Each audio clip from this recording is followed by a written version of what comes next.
Bienvenidos a un nuevo programa del podcast. Y hoy voy a repetir la sistemática de los últimos programas, que es ni más ni menos que volver a hablar sobre el tema del que ayer viernes escribí en el blog y también en mi página de LinkedIn, que por supuesto, haciendo un poco de publicidad, dejaré en la definición o en los comentarios. Hoy toca hablar de dos conceptos, no será un vídeo largo, pero creo que sí será de aplicación práctica directa, sobre dos conceptos que siempre están presentes, que muchas veces no definimos y que otras no tenemos en cuenta a la hora de acometer una investigación, ya sea criminológica, criminalística o en la que ambas disciplinas tengan su actuar. Estoy hablando de los términos de motivación y desencadenante. Vamos directo al grano. Bienvenido de nuevo a este podcast.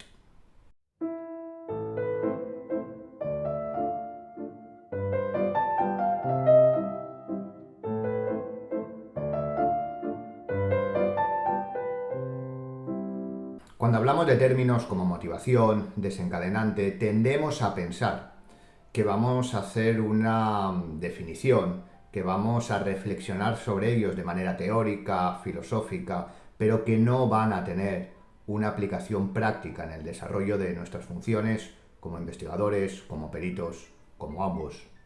Pero la verdad es que no.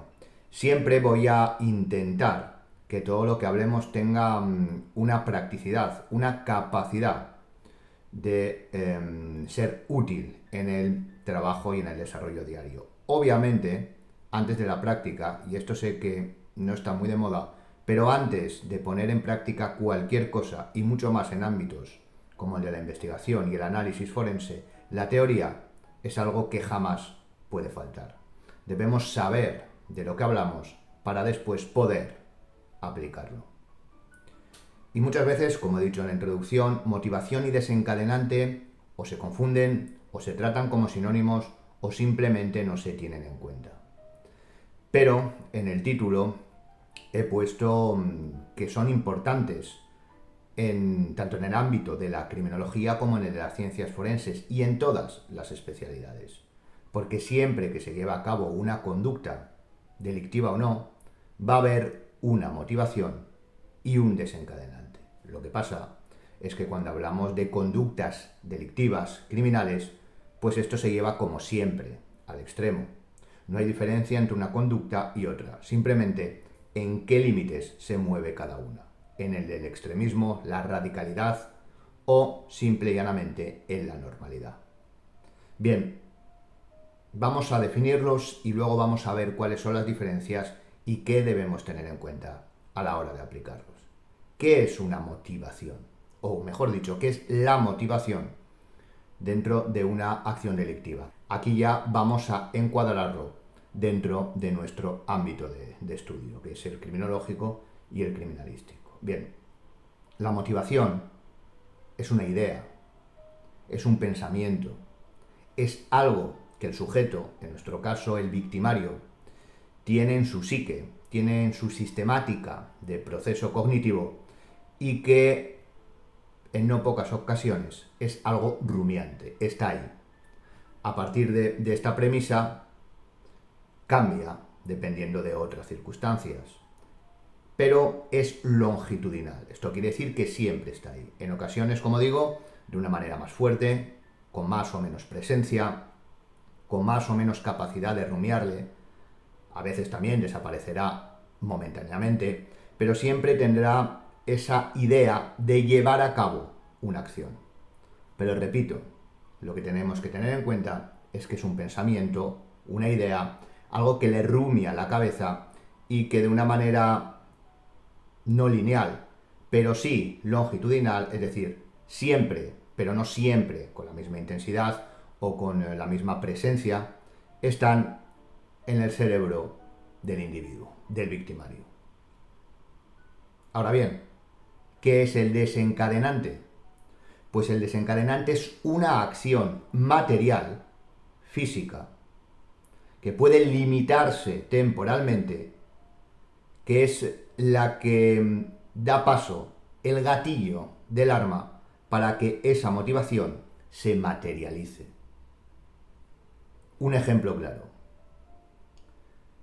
Hay un sujeto que tiene en mente el hacerle daño a un compañero. En los artículos he puesto a un compañero de piso, de ejemplo. No le cae bien y quiere hacerle algo. Ahí tiene la rumiación. Incluso hay veces que intenta ser descortés, maleducado, pero nunca llega a llevar a cabo una acción física contra él, ¿no? Pero incluso piensa en su asesinato. Y de repente, en un momento dado, pasando 2-3 años, pongamos, porque no hay una temporalidad, como digo, mientras sea una motivación estará siempre en la cabeza, con más o menos fuerza, más o menos presencia, pero siempre estará ahí. Y al cabo de 2 años se entera, o ve, o pilla a ese sujeto que supuestamente es o su amigo o su compañero de piso, siéndole infiel, acostándose con su pareja, insultando a alguien muy querido, y ese momento es el desencadenante en el cual él coge un cuchillo y se lo clava. La motivación es algo que está en su cabeza y el desencadenante es algo, no voy a decir que expresa, porque eso sería un término tal vez demasiado psicoanalítico, pero sí es lo que hace que esa idea abstracta se convierta en realidad.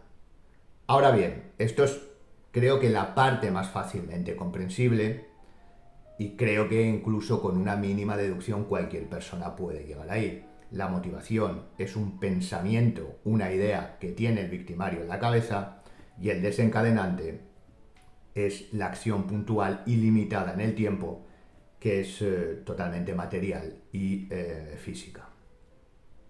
Y siempre funcionamos así.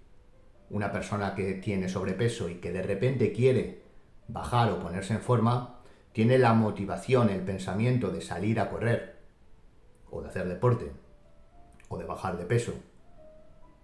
Pero no es, por ejemplo, hasta que el médico le dice o bajas de peso o vas a comenzar a tener enfermedades o de repente se le diagnostica una enfermedad vinculada a la obesidad, que ¡pum!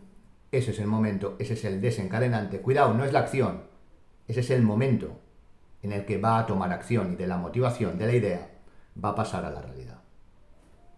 Nada difícil de comprender, nada difícil de deducir. Ahora bien, ¿qué es lo que tenemos que tener en cuenta? Pues si sigue este canal y sabe que hemos hablado mucho sobre cuál es la finalidad de la criminalística y la criminología, ya sabrá que las ciencias forenses buscan hallar el quién a través del cómo. Y si lo piensa un poco, se va a dar cuenta que la motivación, esa idea, ese pensamiento, no forma parte del cómo, sino más bien del por qué. Es decir, efectivamente, de la causa. Por lo tanto, aquí tenemos que tener en cuenta que la motivación no es ámbito de estudio de las ciencias forenses, de la criminalística. Y de hecho la motivación es muy poco probable, vuelvo a repetir rápidamente, porque como digo, si es seguidor ya sabe que aquí le hemos dado muchas vueltas a eso, es posible que no la conozcamos. ¿Por qué? Porque si se detiene a ese compañero de piso que ha apuñalado a su otro compañero de piso porque le ha visto siendo infiel con su pareja, él puede explicarnos la motivación. Pero nosotros, aunque sea coherente y lógica, no tenemos por qué darla por buena, porque no tenemos argumentos para poder explicarlo y demostrarlo. Es obvio que si una persona ve a otra persona acostándose con su pareja y le apuñala, es lógico pensar que le ha apuñalado porque la ha visto. Pero vuelvo a repetir, ese es el desencadenante. No sabemos lo que tenía en la cabeza. Puede ser mucho más. Esa motivación, ese pensamiento longitudinal que no vamos a saber nunca, o prácticamente nunca. ¿Cuánto tiempo lleva? Porque incluso el que lo piensa no sabe. Intente recordar las veces que ha estado pensando algo, intente recordar cuándo empezó a pensarlo y cuándo terminó de hacerlo. Pues imagínese eso en una mente, vamos a decir, criminal. o delictiva, aunque sea de baja alcurnia delictiva. Bien, por lo tanto, la criminología, al igual que la psicología, podría estudiar la causalidad, la motivación, para poder luego tener una variable más a la hora de investigar delitos similares. Pero normalmente la motivación siempre vamos a estudiarla, por estar tan vinculada a la casuística, una vez el victimario haya sido identificado. Ahora bien, ¿qué es el desencadenante? Pues lo ha deducido perfectamente. Probablemente esté en esa escena que ahora sí las ciencias forenses van a analizar, estudiar, explicar y argumentar. Es verdad que el desencadenante normalmente va a ser la acción justo anterior que une ese pensamiento con esa acción. Pero a nivel práctico, vuelvo a repetir, ese desencadenante será la acción. Hasta ahí todo correcto. Llegamos a la escena del crimen, llegamos a la escena del hecho y que cuidado, no tiene por qué ser, siempre tenemos en mente que sea una escena tipo película, pero cualquier acción, vuelvo a repetir, tiene un desencadenante. Puede ser una falsificación en pericia caligráfica, puede ser, por supuesto, una acción con armas blancas, con armas de fuego, pero estamos ahí, en ese hecho, vamos a decirlo así, en ese hecho, y pensamos y decimos, bien, este es el desencadenante. Aquí hay un victimario o varios victimarios que han pasado a la acción. El desencadenante nos da, ese hecho nos va a dar bastante información. Nos puede incluso ayudar a saber por el tipo, por ejemplo, de escena o de acto o de acción, si se trata de un victimario que ha llevado a cabo un pensamiento anterior, que si tiene conciencia forense, que ha rumiado durante más o menos tiempo, aunque no vamos a poder, repito, especificar detalladamente cuánto, si es una escena caótica o no, si ha sido un ataque súbito, espontáneo o premeditado, y todo esto nos va a dar información, por supuesto, sobre el victimario, sobre su perfil, no tanto sobre esa idea o pensamiento, porque ya le digo yo que si intenta deducir cuál ha sido la motivación, se va a basar más en su experiencia como criminalista o como criminólogo, como investigador o como policía, que en el estudio de esas causas criminales, que aunque parecen muchos, queda todavía un mundo por hacer. Bien, por lo tanto el desencadenante sería esa acción material. Pues ya lo tenemos hecho, tampoco ha sido tan difícil, Iñaki. ¿Y qué pasa en delitos que se repiten? No digo solo seriales, sino que se repiten. Estafas, asesinatos seriales, por supuesto, robos, hurtos. ¿Cómo sabemos que es? Todas las acciones que vayamos a ver en un patrón serial, en unas acciones seriales, en unos hurtos en cadena, ¿son desencadenantes? No. Solo el primero es el desencadenante. Los siguientes ya son la acción pura, la acción en patrón, la acción serial. Por lo tanto, lo primero que tenemos que hacer es la primera acción, porque efectivamente, si es usted criminólogo o criminalista, porque aquí sí que tenemos información sobre las dos, o las dos estudian este tipo de inspecciones, el desencadenante normalmente suele identificarse con la escena primaria. Hay una correlación directa entre lo que es el desencadenante y lo que sería la acción primaria, la escena principal. Por lo tanto, una de las preguntas que tenemos que hacer al llegar, sobre todo, a ciertos escenarios, es si es esa la acción desencadenante. Si es esa la acción principal. Porque ahí es donde vamos a comenzar a elaborar esa estructura del patrón para obtener información sobre todos los delitos de ese o de esos victimarios. Y poco más que decir en estos dos términos. Vuelvo a repetir, lo importante no es saber qué es la motivación y el desencadenante. Eso en 2 minutos o en menos lo hemos dejado claro. En donde nosotros como peritos, como investigadores, como analistas forenses, debemos centrar nuestro trabajo, no aquí, sino siempre, es en la correlación.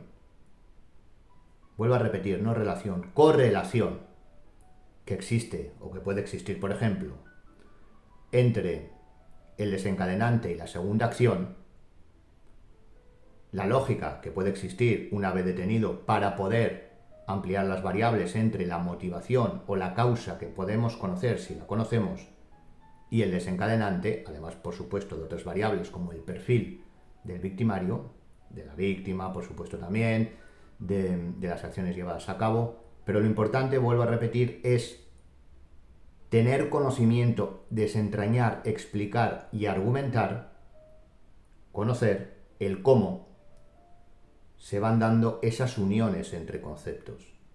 Ahí es donde entra la pericia del profesional. Coja cualquier disciplina forense y cualquier disciplina criminológica. De hecho, coja cualquier disciplina o cualquier especialidad de cualquier tipo de conocimiento. Puede tener toda la teoría en la cabeza. Puede ser conceptualmente perfecto. Pero si no aterriza, vamos a decirlo así, esos conocimientos a la realidad individual de los casos, piense en un médico, piense en un antropólogo, piense, por supuesto, en un analista forense, en un experto en balística, en un criminólogo. Si no somos capaces de descender, es decir, de explicar cómo se une esa teoría con ese caso concreto, o al revés, mejor dicho, cómo se explica ese caso concreto con la teoría que conocemos, no estamos aportando más que datos, más que información. Y lo que necesitamos son aportar indicios, evidencias y en última instancia pruebas. Por lo tanto, conozcamos los conceptos siempre de manera teórica y sepamos primero diferenciarlos en la práctica diaria y después estudiarlo en primera instancia por separado, como se hace con todo, pero a continuación ahí está esa diferencia de la que hablo, cómo se interrelaciona, cómo se correlaciona con los demás datos. Así, como investigador o como analista forense, es como desentrañará, conocerá, explicará y demostrará el cómo y sin duda ayudará a hallar el quién o quiénes.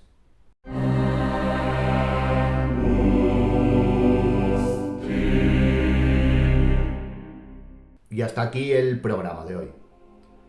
Ha sido directo, conciso, pero creo que puede aportar no solo de manera conceptual y teórica, como digo, sino también a identificar ciertos aspectos, ciertos términos que tienen su eco en la práctica diaria de cualquier tipo de investigación. Como siempre, espero que le haya aportado algo y nos vemos en el siguiente programa.